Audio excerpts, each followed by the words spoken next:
Alexander had already surrendered all his money to the robbers, but due to a worthless engagement ring, one of them accidentally pulled the trigger, killing his fiancée. Realizing the gravity of their mistake, the robbers fled in a panic, leaving Alexander standing there in despair, watching helplessly as his fiancée's body grew cold. Strangely, Alexander neither reported the crime nor sought revenge. Instead, he shut himself in his laboratory, burying himself in mathematical equations. Even when the butler called him for meals, he remained unresponsive. His friends, curious about his behavior, came to check on him. Alexander, visibly anxious, made up a random excuse to get rid of them, but it only fueled their curiosity. As his friends' attention drifted toward what he was hiding behind the curtain, Alexander panicked. Seeing his distress, his friends reluctantly agreed to return next week. Behind the curtain lay Alexander's invention, a time machine. Its metallic shell radiated a steampunk aesthetic straight out of 1909. The sight left Alexander momentarily dazed,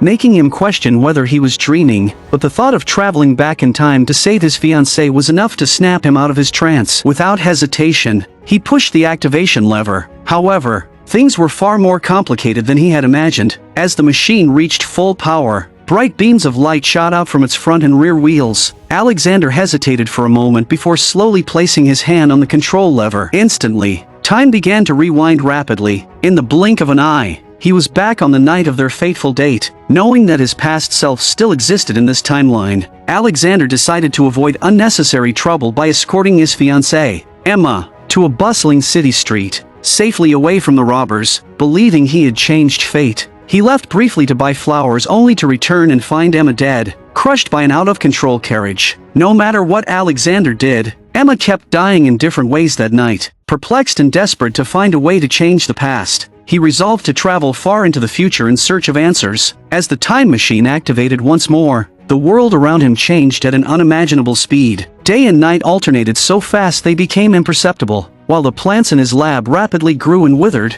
and the seasons flickered by in an instant. His laboratory was soon repurposed into a warehouse. The automobile industry advanced at a breathtaking pace, with designs evolving rapidly. Women's social status greatly improved, and fashion trends saw skirts getting shorter, only strengthening Alexander's determination to bring Emma back. However, in his haste, he failed to notice a photograph slipping from the time machine. The moment it left the machine's light, it began to decay rapidly. Alexander could do nothing but watch as the picture of Emma, once safely encased in a pendant, turned to dust and vanished into the river of time. When he looked up again, towering skyscrapers had risen across the city. Machines not only soared through the skies but had also advanced enough to explore outer space. A grand lunar base had even been established, allowing people to come and go freely. As words appeared on a futuristic screen, Alexander quickly pulled the lever to stop the machine. Time settled in the spring of 2030. Personal transportation had moved beyond cars, with people now favoring shared bicycles as a greener, more convenient alternative. A bold-looking blonde woman took notice of Alexander, complimenting his vintage outfit. She mistook the time machine behind him for a coffee steam machine, leaving Alexander completely dumbfounded. He was shocked that, after all these years, humanity didn't even recognize a time machine, let alone have the knowledge to alter the past. Concerned but determined, Alexander decided to visit the library. To his astonishment, the vast hall contained not a single book. In the future, children no longer relied on paper books for learning.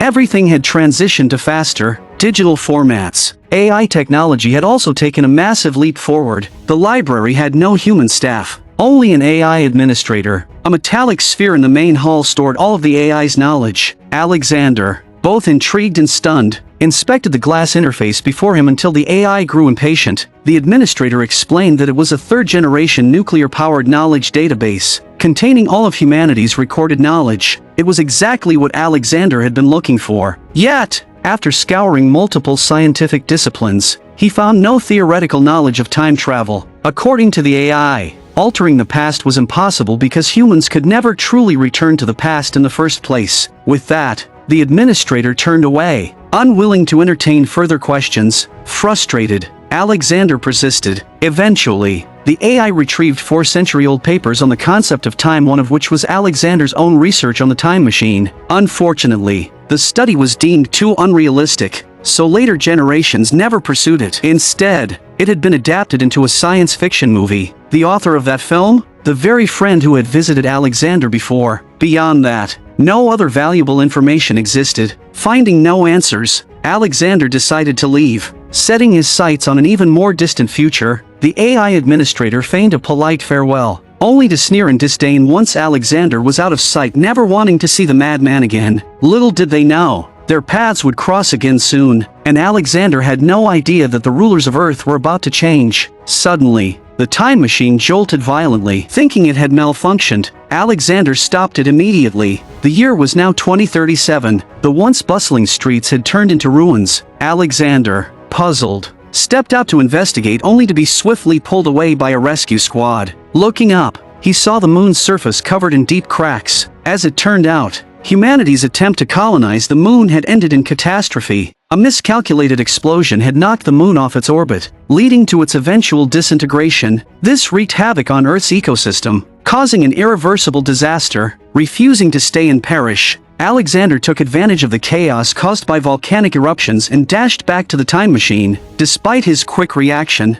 he was still hit by the shockwave, slamming his head against a metal component. As he lost consciousness, his hand fully pressed down on the control lever, sending the machine into an uncontrollable high-speed time jump. The fiery apocalypse outside soon gave way to barren landscapes. Raindrops fell, forming puddles that merged into rivers and canyons as the Earth's crust shifted. Even stones succumbed to the erosion of time. As Earth healed itself over eons, new plants began to emerge. Then, the temperature plummeted, plunging Earth into an ice age. Blizzards roared like tidal waves, freezing the air so intensely that Alexander's breath crystallized on his beard. Thankfully, the ice age didn't last long. The frozen world melted away, giving birth to a flourishing new ecosystem. Groggy and weak, Alexander awoke to find the time machine still running at full speed. Mustering his strength, he shut it down. The year was now 800,000 years into the future. When he woke again, he was in a farmhouse. His wounds had been treated, and his clothes were neatly washed. Just as he was about to get dressed, a little boy suddenly appeared.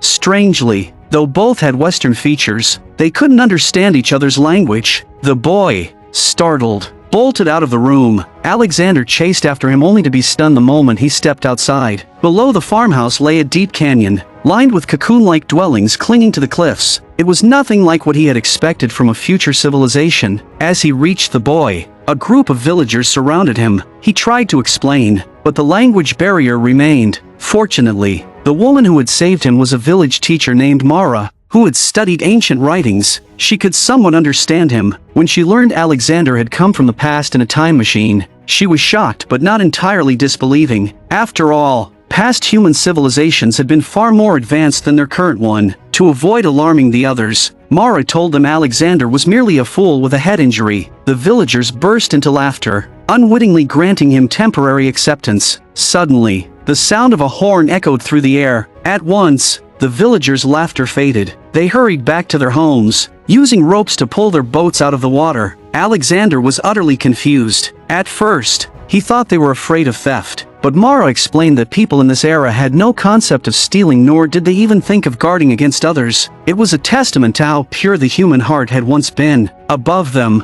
the shattered remains of the moon lay scattered like a celestial river, yet Earth had still managed to heal itself. Alexander couldn't help but marvel at the planet's remarkable ability to recover. Under the glow of countless lights, he and Mara talked about the past and present. Little did they know, beneath this peaceful surface, a shocking conspiracy had been brewing for hundreds of thousands of years. The next morning, Mara took Alexander to see the ancient stone tablets she had collected. Alexander couldn't help but laugh. He had never imagined that archaeology would one day dig up evidence of his own existence. At the same time, he noticed something strange. There were no elderly people in the village. When he asked, Mara simply replied, "They're all dead." Sensing it wasn't the time to push for answers, Alexander turned away and headed into the forest to check on the time machine. Finding it still intact, he was overjoyed, but he had grown fond of this simple way of life, and he wasn't ready to leave just yet. The moment he said so, Mara insisted that he must go. She also begged him to take her younger brother, Kalen,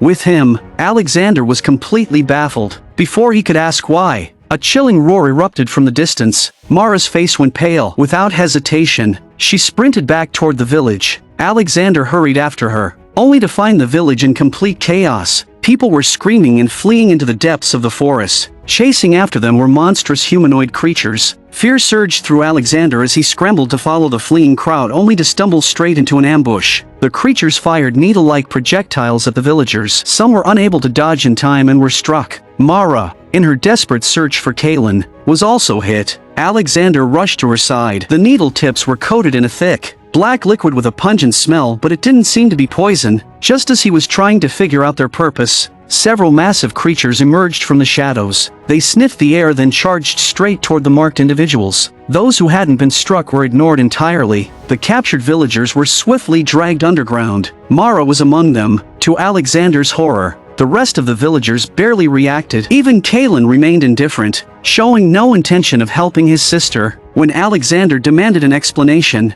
the village chief, who spoke broken English, calmly explained that this had always been the way of the world. For generations, no one had dared to resist. No one even saw it as unusual. This was simply how things worked now. It was no wonder the village had no elderly people. The slow ones had been taken long ago. Furious at their complacency yet helpless to change it, Alexander turned to Kaelin, urging him to help save Mara. But Kaelin's answer was the same as the chief's. Yet no matter what, Mara was the only family Kaelin had left. With relentless persuasion, Alexander finally convinced Kaelin to sneak out with him that very night. Under the cover of darkness, Kaelin led Alexander to an underground cavern. Legend had it that this was where the monsters lived. But when Alexander stepped inside, he was shocked to find a massive, familiar-looking metal sphere. As soon as the lights flickered on, a voice rang out from behind him. It was the AI administrator from before. Seeing another person from the past, Alexander couldn't help but feel a sense of familiarity. But the bookshelves in the cavern told a different story. Centuries of decay had reduced them to mere dust. Alexander wasted no time. He demanded to know what had happened to the world.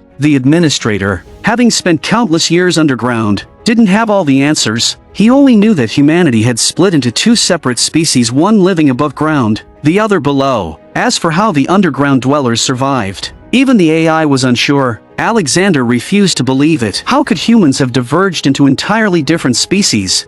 The administrator scoffed at his disbelief. "You can believe whatever you want," he said, rolling his robotic eyes. Frankly, he was tired of pretending to care. For hundreds of thousands of years, he had been trapped in this place, unable to leave, unable to forget. Once, someone had escaped from the monsters and found their way here, but instead of asking useful questions, they had only wasted time with idiotic ones. Hearing this, Alexander's eyes lit up. "Did they ever mention where the monster's lair is?" he asked eagerly. The administrator hesitated. He didn't want Alexander to throw his life away after all. It had been so long since he'd had someone to talk to, but answering questions was his purpose, and he had no choice. With a sigh, he told Alexander to head east through the forest. That was where he'd find the creature's lair. Following the administrator's directions, Alexander trekked through the wilderness until he found a massive cave shaped like a skull. He told Kaelin to return to the village and light a fire as a beacon, marking the way back. Then, alone, he climbed down the steep cliffs into the cave. Inside,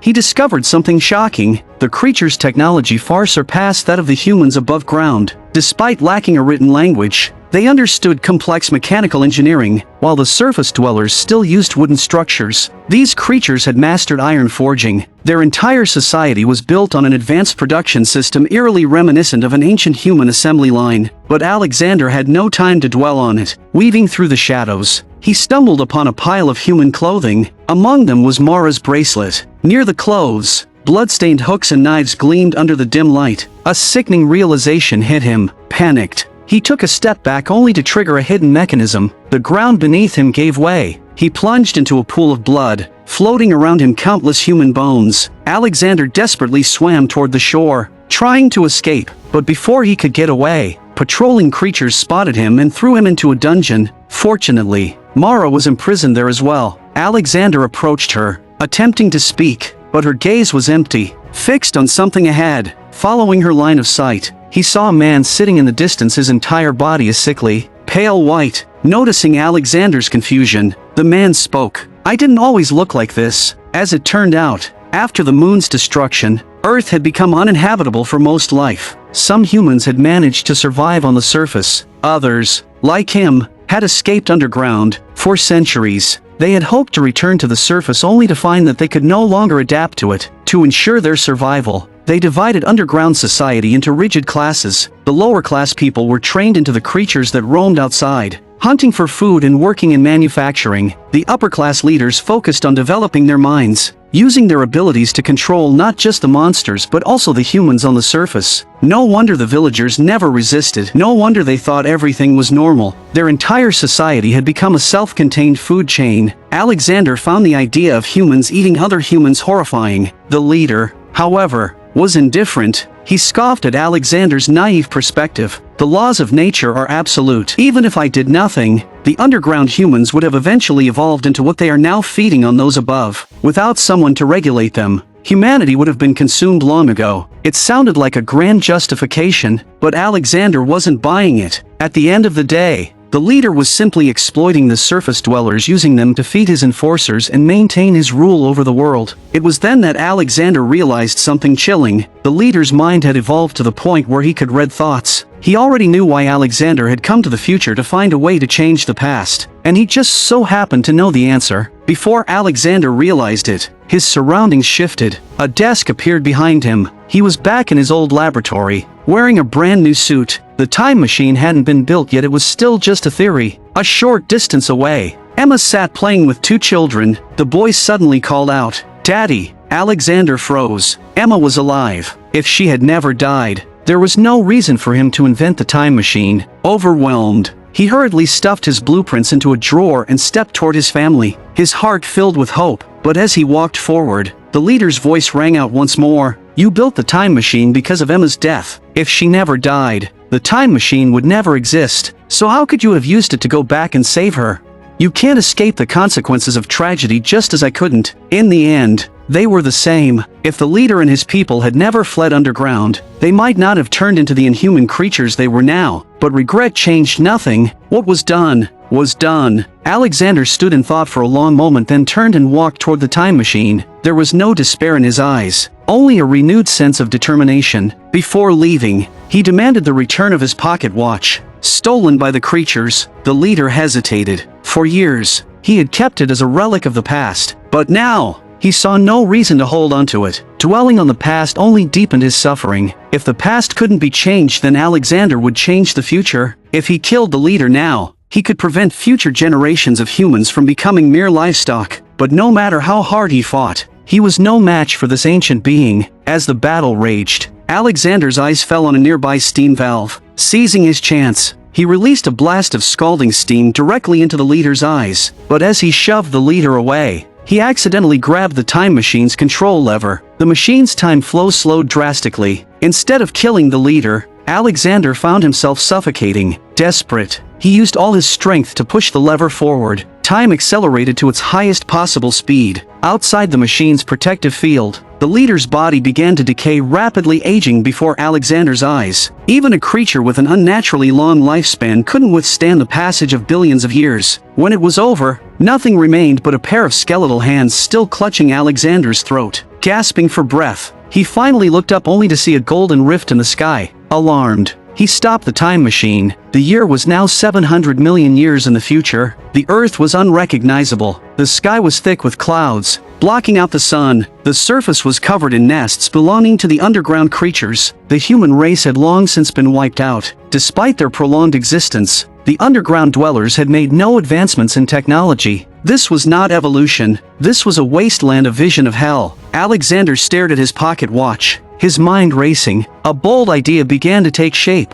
He would no longer try to return to the past. He would save the future. Releasing Mara from her cage, he used the brief distraction to attach his pocket watch to the gears of the time machine. Then, he cranked its power to the maximum. As the machine roared to life, the gears locked in place. A blinding explosion of energy engulfed the dungeon. Taking advantage of the chaos, Alexander and Mara ran for their lives. Sensing the disturbance, the remaining creatures swarmed after them. But it was too late. The time machine had reached its limit, exploding in a massive burst of energy. The underground civilization was wiped out in an instant. Mara lamented the loss of the time machine. Alexander didn't care. After all, it was just a machine. Instead of chasing the past, it was better to focus on the present and do something meaningful. In the years that followed, the AI administrator was finally free. He took it upon himself to pass down knowledge to the remnants of humanity. Alexander returned to the ruins of his old laboratory, where he shared his story with Mara and Kalen. Meanwhile, In another time,